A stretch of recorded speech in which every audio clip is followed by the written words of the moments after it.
देखो हम लोग पढ़ रहे थे फाइनल अकाउंट्स और लास्ट क्लास में हम लोगों ने फॉर्मेट डिस्कस किया था ट्रेडिंग अकाउंट का, प्रॉफिट एंड लॉस का, बैलेंस शीट का। आज क्वेश्चन कराने, लेकिन क्वेश्चन कराने से पहले सबसे इंपॉर्टेंट चीज, अगर याद हो लास्ट क्लास में हमने एक चीज बताई थी कि ट्रायल बैलेंस से हम लोग बनाते हैं फाइनल अकाउंट्स। ये चीज बताया था, ट्रायल बैलेंस हम लोग क्या बनाते हैं, फाइनल अकाउंट्स। और ट्रायल बैलेंस में क्या क्या दिया होता है, asset, liabilities, capital, drawings, income, gain, losses और एक्सपेंस। ये लास्ट क्लास में हम लोगों ने बताया था कि भाई इसमें से अगर आप देखो तो एसेट, लायबिलिटी, कैपिटल और ड्रॉइंग कहां चले जाते हैं, balance sheet. Income, gain, losses कहां चले जाते हैं, प्रॉफिट एंड लॉस। और एक्सपेंसेस दो जगह डिवाइड होते हैं, कुछ एक्सपेंसेस ट्रेडिंग में और कुछ एक्सपेंसेस प्रॉफिट एंड लॉस में।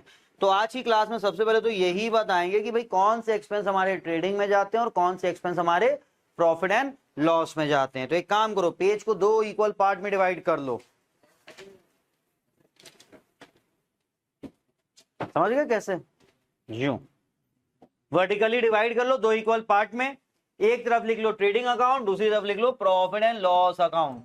तो ये बेसिकली तुम लोगों को लिखवाने जा रहे हैं कि भाई एक्सपेंसेस का क्लासिफिकेशन कैसे होता है, कौन से एक्सपेंस ट्रेडिंग में आएंगे और कौन से एक्सपेंस प्रॉफिट एंड लॉस में आएंगे। और फिर इसके बाद क्वेश्चन कराना स्टार्ट करते हैं। देखो जरा,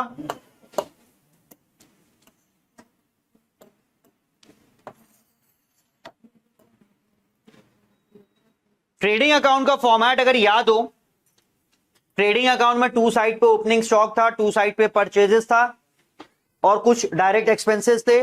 बाय साइड पे सेल्स था और बाय साइड पे क्लोजिंग स्टॉक था। सेल्स कहां जाता है, बाय ट्रेडिंग अकाउंट के। परचेज कहां जाता है, टू ट्रेडिंग अकाउंट के। सेल और परचेज तो ट्रेडिंग अकाउंट में है, लेकिन इनसे जो रिलेटेड एक्सपेंसेस हैं, तो अब ये मत कंफ्यूज होना कि सर सेल्स ट्रेडिंग में क्यों है। सेल्स रेवेन्यू है, आपकी मेन रेवेन्यू सेल होती है, वो ट्रेडिंग में आपने लिख दी। और सेल्स से रिलेटेड जितने भी एक्सपेंस होंगे, सेल्स रिलेटेड, या आप बोल सकते हो selling expense. Office related, office related का मतलब किसी भी एक्सपेंस के आगे अगर ऑफिस लिखा हुआ है, ऑफिस रेंट, तो कहां जाएगा, प्रॉफिट एंड लॉस। ठीक है, किसी के भी साथ अगर ऑफिस वर्ड आ गया तो कहां जाएगा, profit and loss. Indirect expenses, किसी के साथ भी इनडायरेक्ट आ गया, इनडायरेक्ट लेबर, तो कहां आएगा, प्रॉफिट एंड लॉस। किसी के साथ भी अनप्रोडक्टिव या नॉन प्रोडक्टिव आ गया, वो भी कहां आ जाएगा, profit and loss. Unproductive labour, profit and loss. अब ये अनप्रोडक्टिव लेबर क्या होता है, एक लेबर जो डायरेक्ट प्रोडक्शन में इन्वॉल्व है और ये अदर लेबर है जो डायरेक्ट प्रोडक्शन में नहीं इन्वॉल्व। लाइक गेट कीपर हो गया, तो डायरेक्ट प्रोडक्शन में थोड़ी कंट्रीब्यूट कर रहा है, वो तो गेट कीपर है। कोई रिपेयर एंड मेंटेनेंस वाला हो गया, तो वो सब अनप्रोडक्टिव में आ जाते हैं। ठीक है, ट्रेडिंग में देखो, purchase related, carriage on purchase, commission on purchase. तो ऑन परचेज, परचेज से रिलेटेड कोई भी एक्सपेंस होगा ट्रेडिंग में आएगा, नहीं। फैक्ट्री रिलेटेड,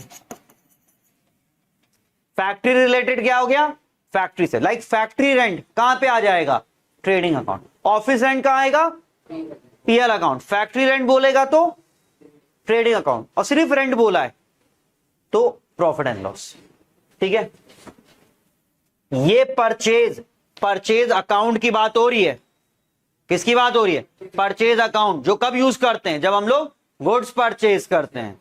तो अब ऐसा ना, परचेज वर्ड सुन के आपके दिमाग में सिर्फ गुड्स आना चाहिए, जर्नल नहीं कर रहे हो तो परचेज मतलब परचेज ऑफ एसेट ना कर देना उसको। ये हो गया factory related. Manufacturing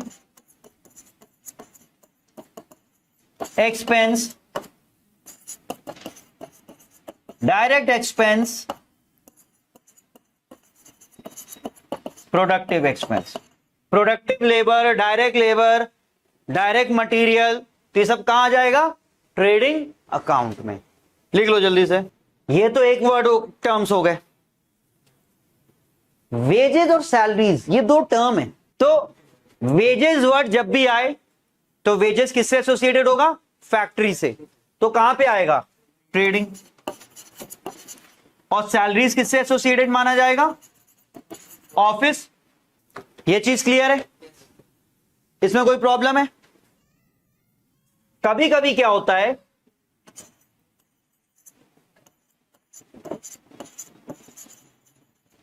wages and salaries या फिर सैलरीज एंड वेजेस। हाँ मैं यहां ध्यान दो, wages and salaries, salaries and wages. 50,000, 20,000। अब एक चीज ये बताओ, अगर हम पूछें इसमें सैलरी कितना है, वेजेस कितना है, किसी के पास इसका आंसर हो सकता है? नहीं। आप नहीं बता सकते हो सैलरी कितना है, वेजेस कितना है, या यहां पे इस 20,000 में सैलरी कितना है, वेजेस कितना है, कोई आंसर है? नहीं। हम नहीं बता सकते कि सैलरी कितना और वेजेस कितना है। तो क्या किया जाए इस केस में? सैलरी कितना, वेजेस कितना हम बता तो सकते नहीं है। तो कॉन्सेप्ट बड़ा सिंपल रखा गया कि पहले कौन सा नाम लिखा है, तो पूरे को वेजेस मान लो। पहले कौन सा नाम लिखा है? सैलरी, तो पूरे को सैलरीज मान लो। तो अगर वेजेस एंड सैलरीज दिया है, पहले वेजेस है तो पूरा क्या मान लेंगे? वेजेस, और कहां लिख देंगे? ट्रेडिंग में। और पहले सैलरी दिया है तो सैलरीज एंड वेजेस लिख के कहां लिख देंगे? प्रॉफिट एंड लॉस में। ये चीज समझ में आई? जल्दी देखो।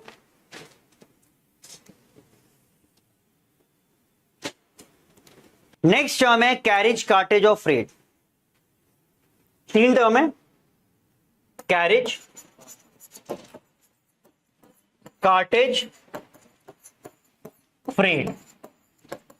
किराया भाड़ा, शिप के थ्रू जब चीजें आ रही है जा रही हैं तो उस पर हम फ्रेट कहते हैं किराए को। बाकी कोई भी रोडवेज का यूज हो रहा है सिस्टम तो हम लोग कैरेज कहते हैं, ठीक है, जो टर्म यूज करते हैं कैरेज। कार्टेज होता है छोटा मोटा, 20 रुपए 50 रुपए रिक्शे वाले को दे दो, ई रिक्शे वाले को दे दो, खड़खड़े वाले को दे दो, वो कहलाता है कार्टेज। लेबर लगाए उठा के ऊपर ले जा रहा है, वो भी किस में आ जाएगा? कार्टेज में आ जाएगा। ठीक है, पल्लेदारी होता है ना कि भैया सामान ये उठा के ऊपर चढ़ाना है, उसको पैसा दोगे, वो भी कार्टेज में आ जाएगा। तो ये किराए भाड़े में सब आते हैं। ठीक है, कैरेज, कार्टेज और फ्रेट, शिप। अब ये मत कहना सर कार्गो और शिपमेंट वर्ड फिर क्या होता है?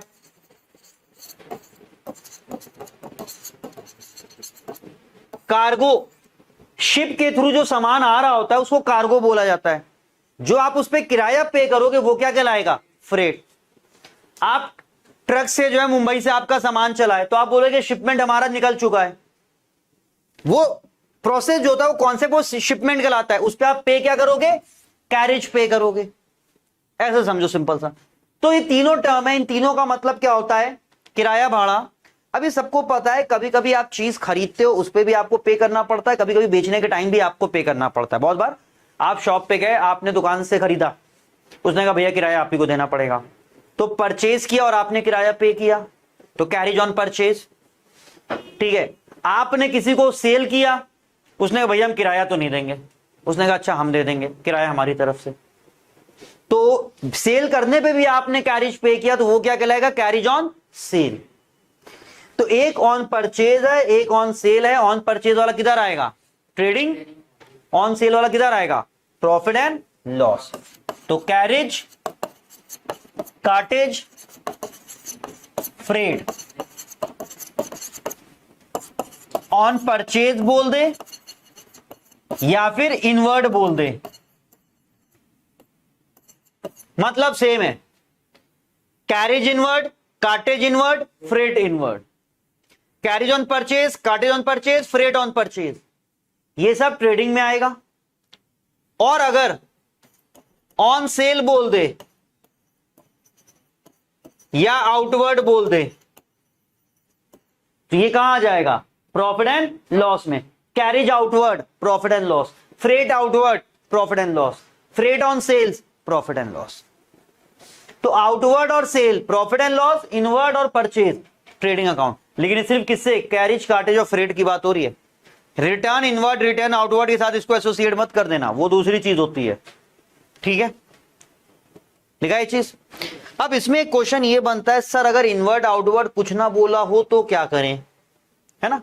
सिर्फ कैरिज दिया है, सिर्फ फ्रेट दिया है, फ्रेट, कार्टेज, कैरिज, तो क्या करें? तो बड़ा सिंपल सा रीजन आंसर है भाई, अगर इनवर्ड आउटवर्ड कुछ नहीं बोला है तो हर बार उसको ट्रेडिंग में लिख देना। हर बार क्या लिख देना? ट्रेडिंग में। इनवर्ड बोला है तो ट्रेडिंग, आउटवर्ड बोला तो प्रॉफिट एंड लॉस, कुछ नहीं बोला, सिर्फ कैरिज है तो ट्रेडिंग, सिर्फ फ्रेट है तो ट्रेडिंग। और ये सारे एक्सपेंस हैं, मतलब चाहे ट्रेडिंग में है चाहे प्रॉफिट एंड लॉस में है, किस साइड पे आएंगे? Debit side. ये सारी चीजें कहां आएंगी? डेबिट साइड पे आएंगी। एक्साइज ड्यूटी, एक्सपोर्ट और इंपोर्ट पे जो टैक्सेस लगते हैं उन्हें बोला जाता है एक्साइज ड्यूटी। तो एक्साइज ड्यूटी को हमेशा कहां लिखेंगे हम लोग? ट्रेडिंग में। लेकिन अगर बोल देगा एक्सपोर्ट ड्यूटी तो फिर वो कहां जाएगा? Profit and loss. Import duty तो वो क्या हो जाएगा? ट्रेडिंग। ये क्या लिखा हुआ है? इंपोर्ट। किसने क्वेश्चन पूछा अभी? क्या क्वेश्चन था? इंपोर्ट पे। गुड्स इंपोर्ट करा रहे हो, उस पे टैक्स पे कर रहे हो। गुड एक्सपोर्ट कर रहे हो, उस पे टैक्स पे कर रहे हो। तो ये एक्सपोर्ट पे टैक्स है, ये इंपोर्ट पे टैक्स है। अब ये दोनों एक्साइज के अंदर ही आते हैं, ये दोनों ही एक्साइज के अंदर आते हैं। तो अब एक्साइज ड्यूटी में हमें पता ही नहीं सर इंपोर्ट है कि एक्सपोर्ट, तो हम लोग क्या मान के चलेंगे? हर बार इंपोर्ट, और कहां लिख देंगे? ट्रेडिंग में। फिर देखो जरा,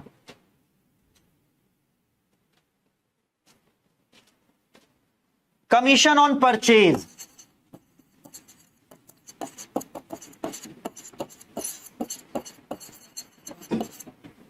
कमीशन ऑन परचेज हमेशा ट्रेडिंग में आएगा। Rest all commission profit and loss में आएगा। मतलब ये कि कमीशन के साथ ऑन परचेज वर्ड बोलेगा तभी कमीशन ट्रेडिंग में आएगा, वरना कमीशन हर बार कहां आएगा? प्रॉफिट एंड लॉस में। कमीशन के साथ जब ऑन परचेज बोलेगा तभी कमीशन ट्रेडिंग में आएगा, वरना कमीशन हमेशा कहां आएगा? प्रॉफिट एंड लॉस में आएगा। आ रही बात समझ में? तो अगर सिर्फ कमीशन लिखा हुआ है तो कहां लिख दोगे? Profit and loss. Commission on purchase बोला है तब किधर आएगा? ट्रेडिंग। अदरवाइज कोई भी कमीशन है, डेल क्रेडर कमीशन, बहुत तरीके कमीशन, कमीशन ऑन सेल, कुछ भी बोलेगा सब कहां चला जाएगा? प्रॉफिट एंड लॉस में। फिर देखो डॉक चार्जेस। डॉक शिप आती है, एक जगह पे रुकती है पोर्ट पे, वो एरिया बंदरगाह हिंदी में कहते हैं, उसे डॉक कहते हैं। ठीक है, तो सामान उतर उतर के वहां रखता है, जब तक आपका पेपर वर्क नहीं होगा सामान वहां पड़ा रहेगा, तो उसका आपसे चार्जेस लिया जाता है। तो डॉक चार्जेस। डॉक चार्जेस के अलावा फ्यूल, गैस, पावर, हीटिंग, कोल, ऑक्ट्रॉय, रॉयल्टी, ये सारी चीजें हैं जो ट्रेडिंग में आती हैं। और एक चीज याद रखो, वाटर भी इसी में आ जाएगा। वाटर ट्रेडिंग में इसके अलावा और कुछ नहीं आता है। तो अब जो भी एक्सपेंस बचेगा सब कहां जाएगा? Profit and loss. ठीक है, ये ऑक्ट्रॉय वर्ड है। ऑक्ट्रॉय का मतलब होता है चुंगी। ये अपने यहाँ है ना, पुरानी चुंगी और नई चुंगी, उसे कहते हैं ऑक्ट्रॉय। चुंगी मतलब टैक्स। एक ये टैक्स वसूला जाता था। पहले क्या होता था, ऐसा हाईवे वाला सिस्टम इतना नहीं था, तो जो रोडवेज होती थी, आप शहर शहर होते हुए जाते थे, जब एक शहर से आप दूसरे शहर एंटर करते हो तो कुछ टैक्स पे करना पड़ता था। खासकर ये जो कमर्शियल व्हीकल्स रहती थी, ठीक है, उसे चुंगी बोला जाता था। वो पॉइंट कहलाता था चुंगी। कि इस पे चुंगी वसूली जा रही है, मतलब टैक्स वसूला जा रहा है। तभी वो था वहां पे, क्या नाम था उसका, पुरानी चुंगी, फिर वो शिफ्ट होके क्या बन गया, नई चुंगी। वही क्या है यहाँ पे, ऑक्ट्रॉय। तो पुराना ऑक्ट्रॉय और नया ऑक्ट्रॉय, समझ गए चीज। अच्छा यहां देखो, प्रॉफिट एंड लॉस में ऑल इंटरेस्ट, सारे इंटरेस्ट कहां आएंगे, profit and loss. All discount, सारे discount profit and loss, including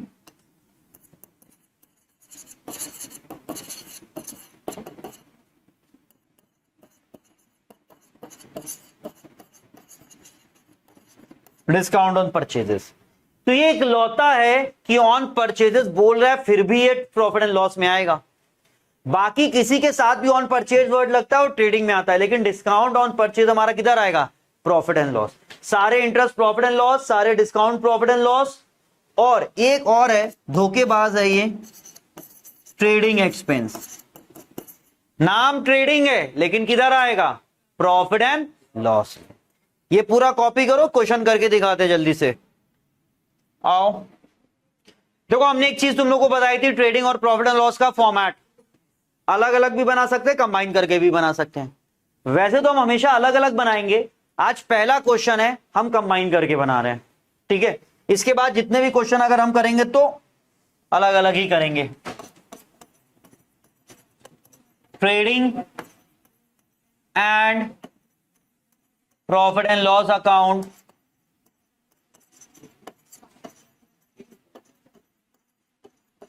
for the year ended, particulars amount, particulars amount.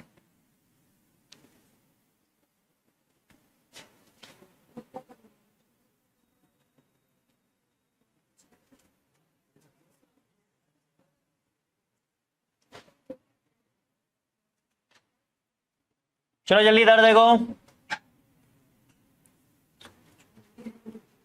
ये हो गया। फिर आपने लिखा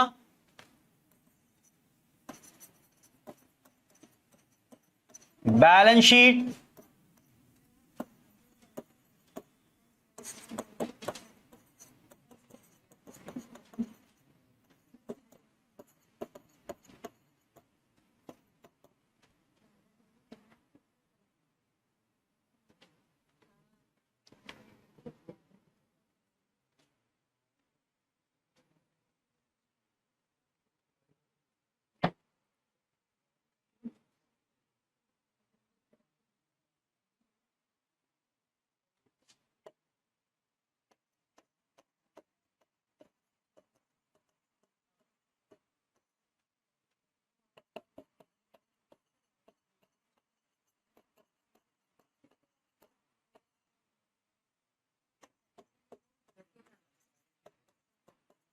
सारे फॉर्मेट एक साथ बना लेते हैं हम तो।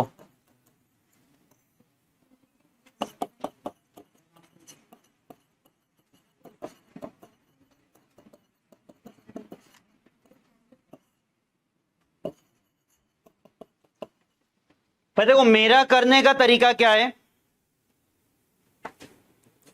कि हम जो क्वेश्चन करते हैं, मेरा कॉन्सेप्ट ये रहता है कि आपने बैलेंस शीट का भी फॉर्मेट बना लिया, ट्रेडिंग और प्रॉफिट एंड लॉस का भी फॉर्मेट बना लिया, फिर जो चीज जा रही है आप लिखते चले जाओ। बाकी तुम्हें ठीक लगता है तुम वो कॉन्सेप्ट फॉलो कर लो जिसमें पहले ट्रेडिंग बनाओ, फिर प्रॉफिट एंड लॉस बनाओ, फिर बैलेंस शीट बनाओ। डैश का मतलब पर्टिकुलर्स ही होता मेरे, अभी तक सीख नहीं पाए तुम लोग। चलो यहां देखो, छोटा वाला क्वेश्चन करेगी बड़ा वाला क्वेश्चन कर, चलो बड़ा वाला क्वेश्चन कर रहे हैं।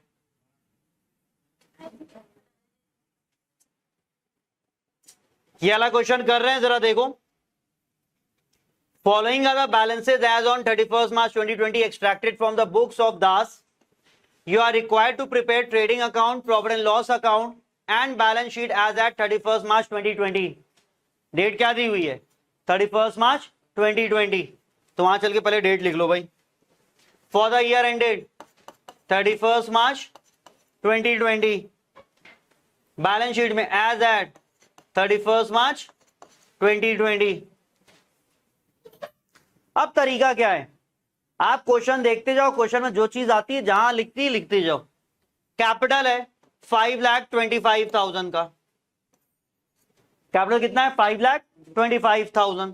तो चल के लिख लेते हैं कैपिटल कहां लिखा जाएगा, बैलेंस शीट में। तो बैलेंस शीट में आपने जरा बीच में रखें, आपने कैपिटल में ऐसे इनर कॉलम में लिख दिया 5,25,000। बैलेंस शीट का सबको फॉर्मेट समझ में आ रहा है ना। इनर कॉलम में क्या लिख दिया 5,25,000। तो भी थोड़ा उधर कर दें बीच में। चलो नेक्स्ट देखो क्या दिया हुआ है, business premises. Business premises, premises कहते हैं जगह को। तो बिजनेस प्रेमाइसेस मतलब बिल्डिंग हो गई, और बिल्डिंग हमारे लिए क्या होगी, एसेट, वो भी नॉन करेंट एसेट। तो बैलेंस शीट में नॉन करेंट एसेट के नीचे लिख दो बिजनेस प्रेमाइसेस 3,90,000।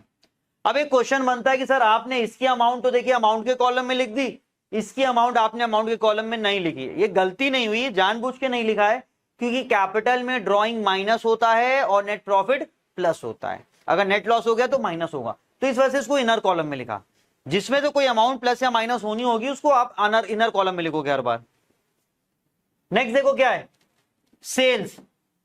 सेल्स कितना है 9,20,000 और परचेज कितना है 6,83,000। तो सेल और परचेज दोनों किधर जाते हैं, ट्रेडिंग में। तो देखो ट्रेडिंग में आपने सेल्स लिखा, सेल्स में से क्या माइनस होता है, क्या लिखा है तुम लोगों को फॉर्मेट में, ट्रेडिंग अकाउंट का फॉर्मेट बना हुआ है, सेल्स रिटर्न माइनस करना है। इस वजह से सेल के अमाउंट को कहां लिख देंगे, इनर कॉलम में, माइनस सेल्स रिटर्न। जब आएगा तो यहां लिख देंगे। टू साइड पे एक तो ऊपर ओपनिंग स्टॉक आ जाता है, तो टू ओपनिंग स्टॉक आप लिख लो, टू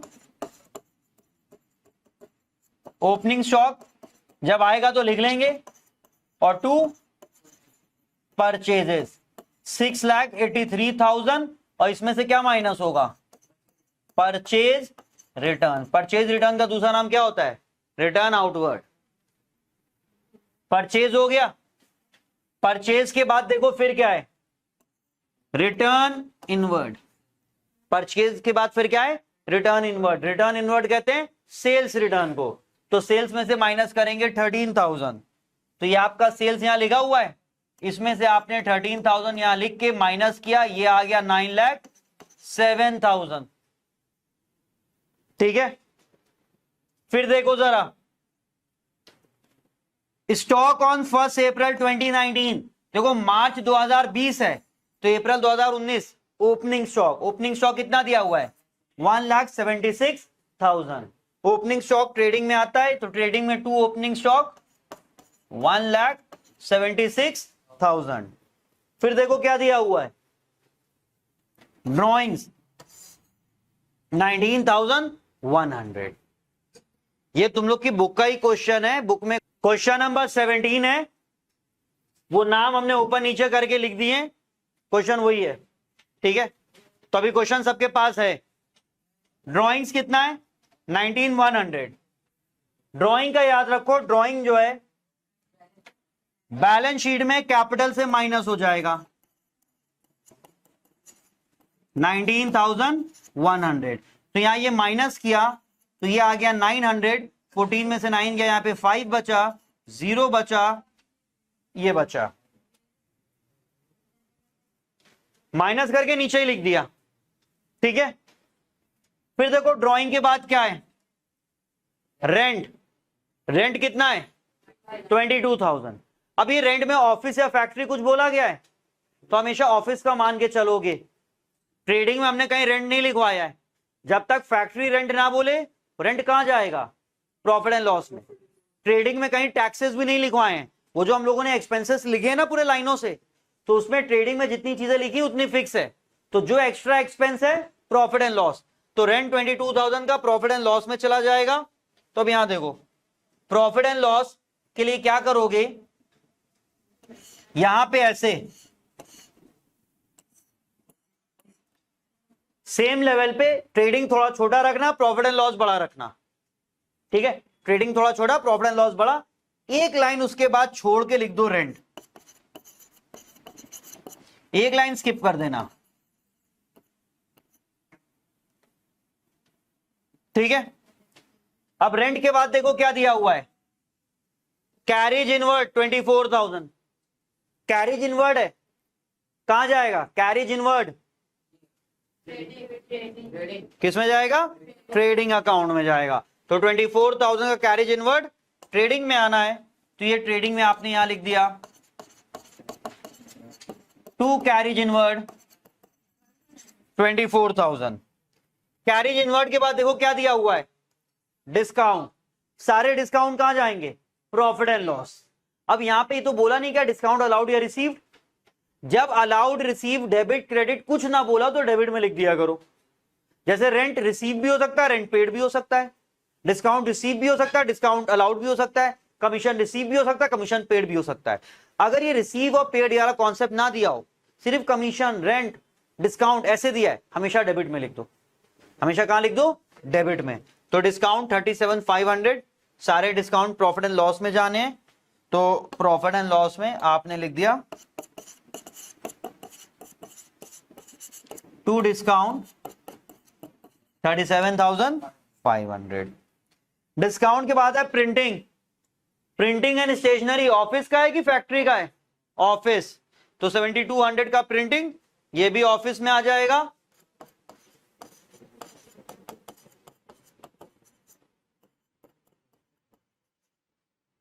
फिर देखो जरा, ये वाली सारी चीजें हो गई।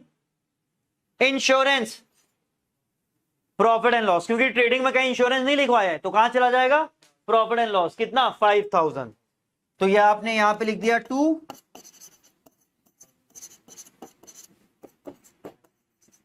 ये नीचे वाला हिस्सा प्रॉफिट एंड लॉस है, याद रखना। इंश्योरेंस के बाद है मिसलेनियस एक्सपेंस। सर अब ये क्या होता है, मिसलेनियस मतलब अदर छोटे मोटे एक्सपेंसेस, हमेशा वर्ड याद रखो, सैंड्री एक्सपेंसेस मतलब अदर छोटे मोटे एक्सपेंस, मिसलेनियस एक्सपेंस अदर छोटे मोटे एक्सपेंस, तो कहां चले जाएंगे, प्रॉफिट एंड लॉस, क्योंकि ट्रेडिंग में कहीं नहीं लिखवाया है, तो मिसलेनियस 9,000 का प्रॉफिट एंड लॉस में आ जाएगा। यहां लिख दिया to miscellaneous expense 9,000। Postage and courier, ये सारा काम कहां पे होएगा, ऑफिस या फैक्ट्री, ऑफिस में होएगा, तो कहां चला जाएगा, प्रॉफिट एंड लॉस, ऑफिस वाले कहां जाएंगे, प्रॉफिट एंड लॉस, तो पोस्टेज एंड कोरियर भी कहां चला जाएगा, profit and loss. To postage 6,200। अब देखो रिटर्न आउटवर्ड किसे कहते हैं, परचेज रिटर्न को, रिटर्न आउटवर्ड किसे कहते हैं, परचेज रिटर्न। 22,000 का परचेज रिटर्न है, जो कि किससे माइनस होना है, परचेजेस से, तो 6,61,000। फिर देखो डेटर्स, एसेट, डेटर्स क्या हो गए, एसेट, वो भी कौन से, करंट एसेट। तो 2,20,000 के डेटर्स हमारे करंट एसेट है, तो आपने यहां करंट एसेट में लिख दिया डेटर्स 2,20,000। डेटर्स के बाद देखो क्या है, बैड डेट्स, पैसा डूब गया, तो ये सारा काम कहां से होगा, वसूली, ऑफिस का काम है वसूली या फैक्ट्री का काम है, भाई कस्टमर से आके पैसा कलेक्ट करना किसका काम है, ये सब ऑफिस में होता है ना, पैसा कलेक्शन करना, पेमेंट करना, फैक्ट्री में तो मैन्युफैक्चरिंग चल रही है, तो बैड डेट्स हमारे लिए क्या होएगा, प्रॉफिट एंड लॉस में। तो 4,000 का bad debts,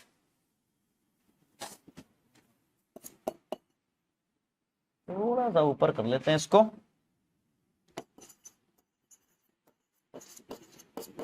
to bad debts 4,000।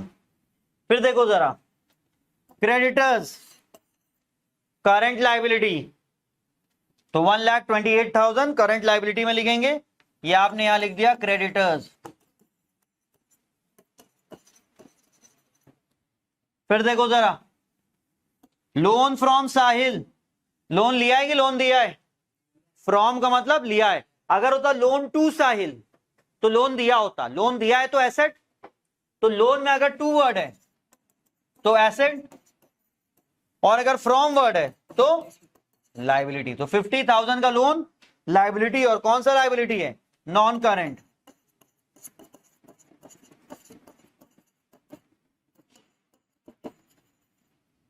कुछ बचा है? हाँ भी। फर्नीचर 15,000 एसेट है, कौन सा? करेंट या नॉन करेंट? फर्नीचर एक बार आता है, कई सालों तक रहता है, तो कौन सा एसेट होएगा? Non current asset. फिर लास्ट है travelling expenses 14,000। Travelling expense factory या ऑफिस? ऑफिस, ऑफिस के काम से लोग जाते हैं, ठीक है। तो टू ट्रैवलिंग एक्सपेंस कितना था? 14,000 था ना ट्रैवलिंग।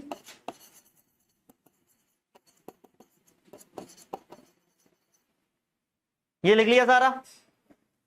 लास्ट में देखो क्लोजिंग स्टॉक कहीं दिया होगा, ऊपर कहीं नहीं दिया है, यहां दिया है स्टॉक ऑन 31 मार्च। कितना है क्लोजिंग स्टॉक? 2,40,000। क्लोजिंग स्टॉक अलग से दिया है, दो जगह आएगा, एक बार ट्रेडिंग में बाय साइड पे बाय क्लोजिंग स्टॉक, और एक बार बैलेंस शीट में करंट एसेट में क्लोजिंग स्टॉक। और एक बात हमने बोली थी जो आपको याद होनी चाहिए कि अगर क्लोजिंग स्टॉक इधर बीच में कहीं दिया होता तो फिर दो बार नहीं आता, सिर्फ एक बार आता और बैलेंस शीट में आता। ट्रेडिंग में तब नहीं लिखते हैं। ये सारी चीजें रिपीट नहीं होती हैं, अलग से जो दिया वही दो बार आएगा, जो ये एक ही बार आएगा। अब कुछ बचा नहीं, अब करते हैं बैलेंस। चलिए बैलेंस करते हैं, डिफरेंट कलर यूज करते हैं बैलेंस के लिए। सबसे पहले ट्रेडिंग में आ जाओ। इधर के साइड का टोटल देखो कितना है। इधर के साइड का टोटल हो गया तुम्हारा 11,47,000। यही टोटल बड़ा में लग रहा है क्योंकि इधर में देखो छोटा है। तो ये टोटल आपका डेबिट का क्रेडिट का हो गया 11,47,000। इसको टोटल करोगे जरा 76 और 24 2,08,61,000। ये टोटल बड़ा है। यहां लिखा 11,47,000, यहां लिखा 11,47,000। 11,47,000 में से माइनस किया, वहां पे 6,000 आया, यहाँ पे 8 आया, यहाँ पे 2 गया। 2,86,000 का डिफरेंस। ये साइड छोटी थी ना, तो कैरी डाउन ही लिखोगे, gross profit. Gross profit carry down करके लिख सकते हो, लेकिन ग्रॉस प्रॉफिट। फिर ये ग्रॉस प्रॉफिट आप यहां पे लिखोगे बाय ग्रॉस प्रॉफिट 2,86,000। ये ऊपर वाला पार्ट सबका कंप्लीट है। ये ऊपर वाला पार्ट जल्दी से कंप्लीट करो। चलो यहां देखो, इसको बैलेंस करते हैं।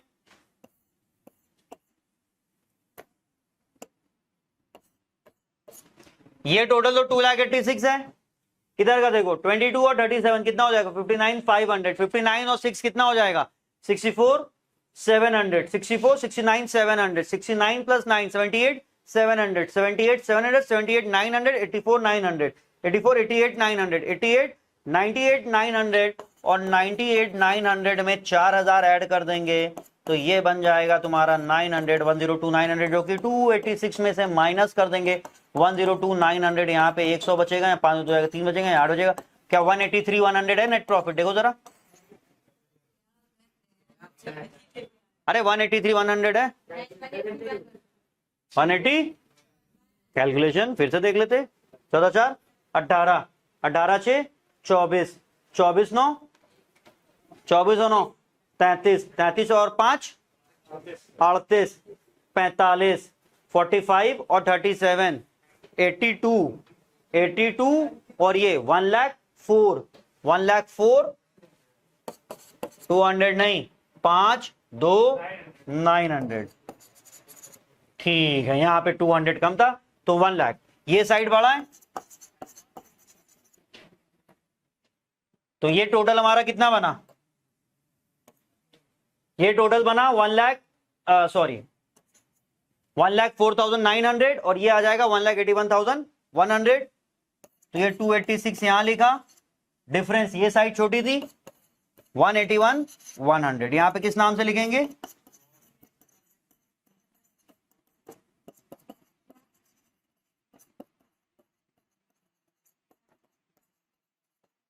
भाई ये बैलेंस किया है, इन सब को ऐड करके उससे माइनस कर दिया, बैलेंस किया। ठीक है, करो कॉपी। अब देखो ये जो नेट प्रॉफिट है पूरा क्या लिखा है, net profit transfer to capital account. ये नेट प्रॉफिट आप यहां कैपिटल में ऐड कर दो, 181 100, तो ये हो जाएगा 7,008, 6,87,000 ये बनेगा, ये 0 यहां पे 7, ये ठीक है। अब दोनों तरफ का टोटल कर दो तो 178,000 और प्लस उसमें 687, यहां पे 5, यहां पे 6, 8,65,000 लाइबिलिटी का टोटल बन रहा है। एसेट का भी यही बनना चाहिए, 220 और 240 460 होता है, 460 और उसमें ऐड हो जाएगा 390 जो कि कितना हो जाएगा 8,50,000 और 15 8,65,000। दोनों तरफ का टोटल मैच करना चाहिए, मैच का मतलब समझते हो ना, सेम आना चाहिए, अभी बैलेंस नहीं आना चाहिए। ये तुम्हारा question complete, balance sheet tally हो गई, खुश हो जाओ, नहीं टैली कोई बात नहीं, अब क्या ही कर सकते हो।